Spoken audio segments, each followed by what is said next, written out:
What's up, y'all? Mark Smith, JBS Training Group, here with you today with the little SBR 6mm ARC. So, been getting a lot of inquiry on this gun.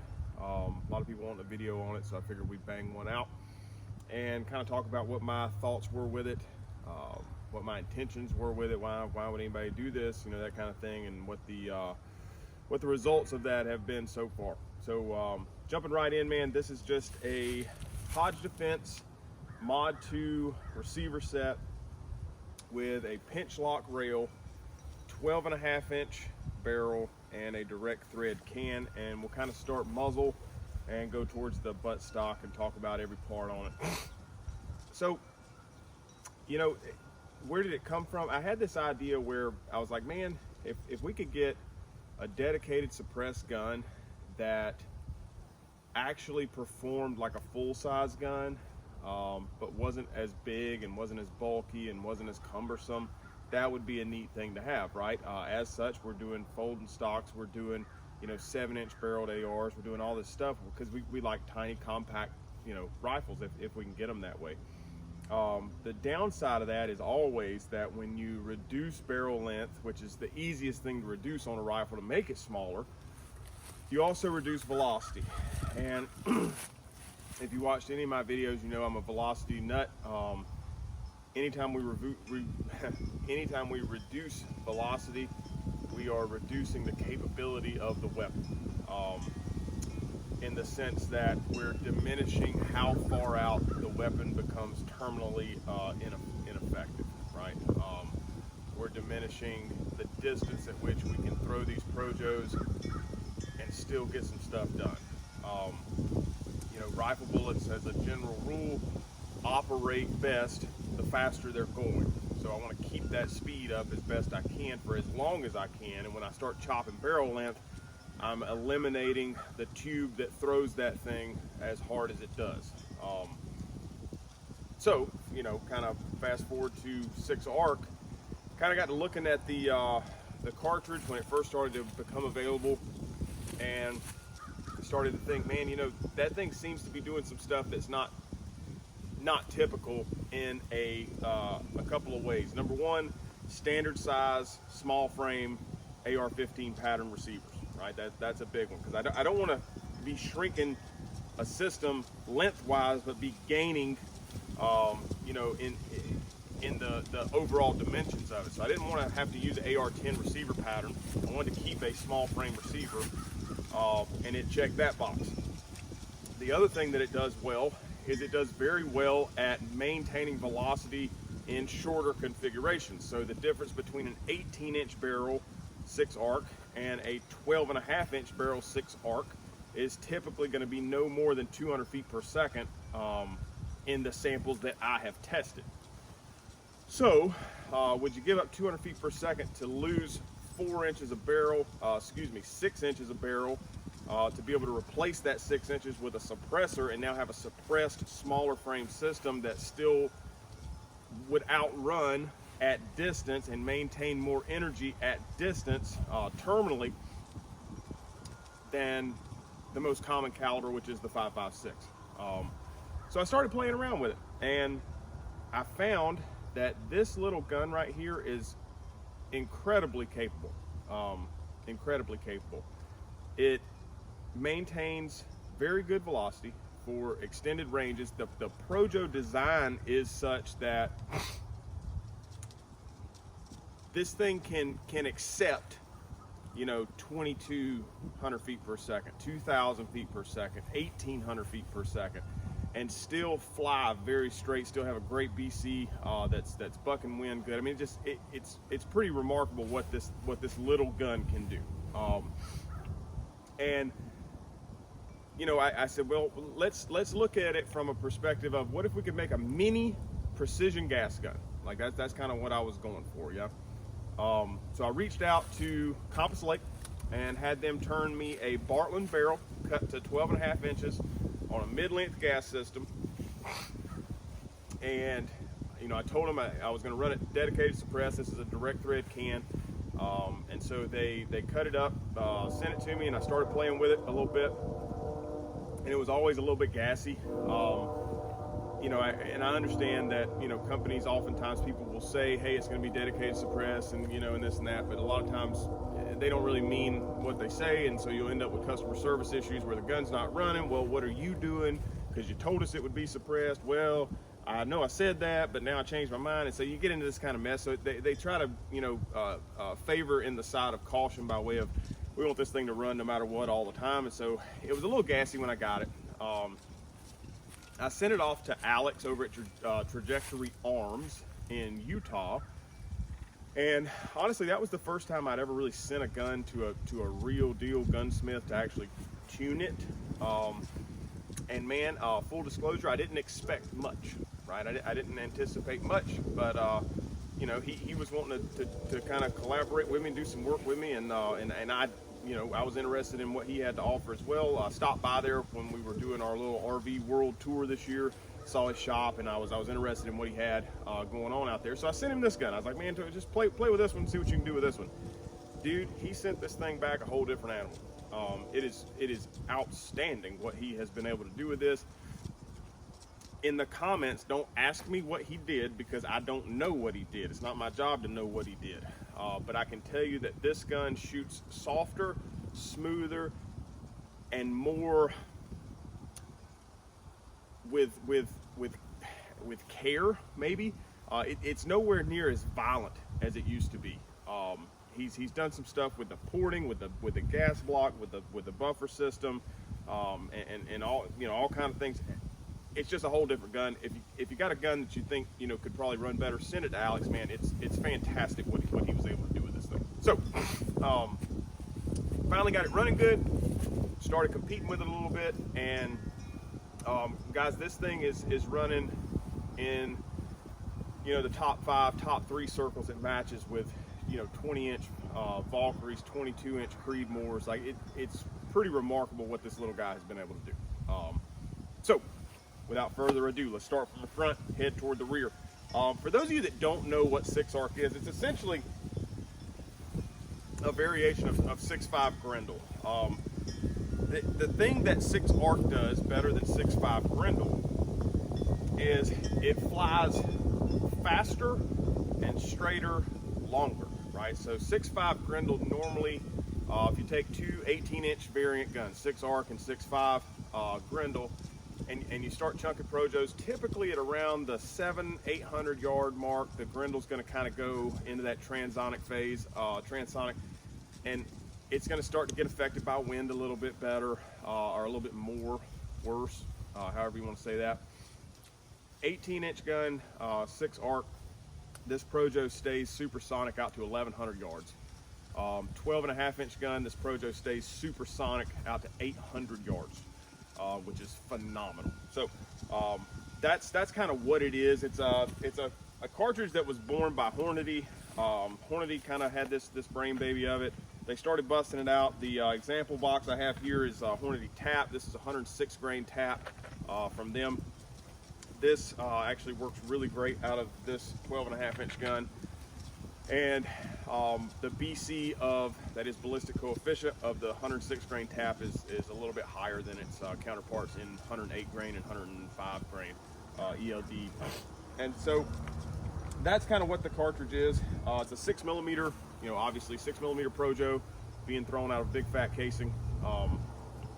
And I really, really love it. So starting at the front, I knew I wanted to suppress it, and I wanted to suppress it in the name of, I wanted to maintain the precision that it's capable of. This is a half MOA gun, and I wanted to keep that. I didn't want a bunch of locking collars and a bunch of weird stuff that could start to move around, potentially come loose, point of impact deviations, things like that. So I said, man, I'm just going to direct thread it. I had a Brevis 2 Ultra in 7.62 already laying around that I wasn't really doing anything with. And so I said, yeah, we'll go with that one, because the other side of making a short gun is making a light gun. So this is 3D printed titanium. Everything in here is 3D printed. There's no hardware on it whatsoever. Therefore, very minimal failure points. I think the overall can weight is like 4 ounces, and it adds a total of 5.5 inches, or I'm sorry, 5 inches to the total length of the gun. So that includes where it butts up to the shoulder. So from the shoulder to the end of the can, I think is somewhere around 5.5 inches, something like that. Take away the threads of screwing it on, and we're right at 5 inches. So Total gun length here, 17.5 inches fully suppressed. And you genuinely can't feel the can on the end of it. The can weighs as much as most muzzle devices, so it's great. The barrel, once again, Bartlein blank that was turned. Mid-length gas system, due to the fact that I wanted it to run soft, I wanted it to run smooth, and I knew I was going to suppress it, so I had that extra increase in this dwell time from adding the can, and I didn't want to be too violent by going with the carbine length system, because one of the things that is the downfall of 6mm offerings in most AR platforms is the extractors break all the time because of the way they got to open up the bolt face to such a large diameter and reduce the material around the edge of the bolt lugs and the extractor. So I wanted to kind of be soft on that if I could. The Bartlein, Bartlein, Krieger, all these different companies. I just chose Bartlein because, like, I don't know, I just picked one. Bartlein seems to work really good. Works good for me. I'm happy with it. Choose a good barrel manufacturer. That's all I got on that. The rail ended up going with a Hodge pinch lock. So it's no secret these days. I shoot for Jim, I shoot for Hodge, and so I had the availability of building this on a Hodge platform. Why the heck wouldn't you? So I went ahead and did the pinch lock because of the rigidity that it offers. So this is the most rigid, non-flexible rail in existence, as far as I'm concerned. As far as everything I've seen, the tests that I've seen, this thing is the absolute most rock solid thing you can get on the end of a gun, and that's important to me when I'm loading it off of barricades and things like that. I don't want to affect point of impact by flexing on the rail, flexing on the barrel nut, things like that. So I wanted to do that. Also, its diameter was such that it matches up with the can, so that if I put a light on this gun, I'm not running into this can, because the thing about Brevis cans, they're pretty short and fat. To be able to make that short length, they have to increase the girth to allow the volume to be able to actually effectively suppress the gun. So a little bit thicker can than usual, so I needed a rail that was a little thicker so I could get my lights and accessories on here without them bumping into the can. Next, going on back, Hodge Mod 2 receiver set, because I had it laying around, man. Had it laying around, figured I'd make something out of it, so that's kind of what that is. Decided on the Mark V Leupold 3 to 18.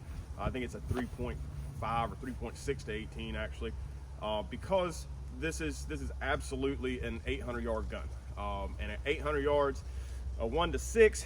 Can you do it? Sure, right? Can you do it with a slingshot and a magnifier?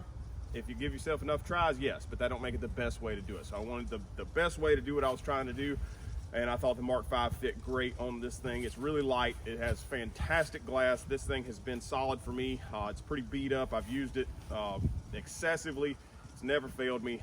Absolutely love the Mark V. It's my favorite high-end scope, higher magnification range scope that I've ever used. So slap that on there in the always excellent Badger mount at 1.54 height with offset Delta Point Pro. Again, a fantastic Leupold product that has always been solid for me. And I added a Knight's Armament bubble level to the receiver, just in case, I'm on a barricade all weird, I'm not getting the impact, something's going on, I can kind of glance down at that bubble level, make sure my world ain't all dicked up and I'm actually straight. On the back side, Magpul was kind enough to let me use one of these PRS Lite stocks. So PRS Lite. So the PRS stock from Magpul is fantastic. It is also heavy. So I knew that I wasn't going to be adjusting this stock very often, if ever, once I got it set to my body and the way I shoot a gun. So the features on the PRS stock that Magpul makes, like the thumb adjustments and the ability to adjust all of this stuff on the fly, I didn't need. So why don't we get rid of that? Let's get the PRS Lite, which provides 99% of the same benefit of the PRS stock, but also is the lighter weight version, because short, tiny, lightweight gun, right? That's what I'm going for. I've been thrilled to death with this thing. This is actually the first ever like precision rifle stock that I've ever used. If you've been following me for a while, you know that most of the time I just got a Magpul CTR on the back of a gun. That works for me most of the time. This opened my eyes to the benefits of like how detailed you can set a gun up to really lock into it and be consistent behind it. I love this thing. Tickled to death about it. Got the Geissele SSAE trigger in this thing with all the regular toppings, man. The forward controls Q, safety selector, the Parker Mountain Machine oversized bolt catch, and forward controls mag catch. So, you know, all in all, it's the same kind of setup as I typically would use. Radian charging handle. I think I've got, yeah, so I got a Psionics bolt carrier in this. And what I ended up doing, there's a little backstory to kind of my troubles that I had with 6-ARC in the beginning. And, you know, I think every new caliber has a couple growing pains, people trying to figure out what's going on with it and that sort of thing. One of my growing pains was I was busting bolts, busting extractors all the time. Ended up doing some research, talking to some guys, and found out that like allegedly, right, the person to go to for 6-ARC bolts is Alexander Arms. Apparently the fellow that runs that company was big into the development or the testing, or, you know, was real hot for 6.5 Grendel, which uses the same bolt, and figured out a way to make it where it was really, really solid. So this bolt has been in this gun now for at least 1,000 rounds, and it's been doing great. So a couple things. It could be that the bolt is just that much better, which I believe it is, or it could also be that Alex at Trajectory has tuned this gun to be so mild when it shoots that it's just not as hard on it anymore. We're running an A5 tube on this thing. Alex has this tuned up for an A5 H2 buffer, and other than that, man, it's a really, really great mini precision gun. I am tickled to death with how it turns out. It's absolutely one of my favorite rifles. I've shot plenty of critters with it. Took 4 deer this year with it. Smacked quite a few beavers, quite a few you know, critters out in the fields and things like that. It's just, it's so good. I run a 50-yard zero on this particular gun, and as I do with the majority of my guns, and the trajectory ends up being great. You know, it ends up being very similar to the same holds as my 5.56 guns, out to about 500 yards, and then 6-ARC kind of leaves 5.56 around that point. But other than that, man, you know, if you've been thinking about a smaller, you know, a smaller profile gun, a lighter weight gun that still retains all the capability of a precision system, I would highly recommend you look into 6-ARC. Look into Alex over at Trajectory. If you need him to get that thing running for you, he can do that. And you know, I am thrilled to death with how this thing turned out. It has been proving itself at match after match. It's been proving itself in the field. It's just a great, fantastic gun. And happy to share it with you, man. If you got any questions, comments, concerns, drop them in the comments down below, and we'll get those hashed out as best we can. Guys, we got Performance Out Yonder courses coming up. Those are going to be in Minnesota, Washington, Florida, and I think there may be, oh yeah, we're going to be doing one coming up in Texas, I believe, unless something crazy happens. That's going to be a really neat class down around Lubbock, Texas. Going to be running a 2-day Performance Out Yonder class, and then we're going to do a match the day after that. So you'll be able to do the train up for shooting things far away, DMR style, 600 yards and in kind of thing, and then I'm going to actually shoot the match with you and coach you through the mental side of you know, mental management through a match. So it'll be a really great time. You will see this gun very likely at all of those courses if you sign up for it, and you're absolutely welcome to shoot it if you're there. Other than that, man, that's what I got for you. 12.5-inch 6-ARC, Mark Smith, JBS Training Group. Thanks, guys.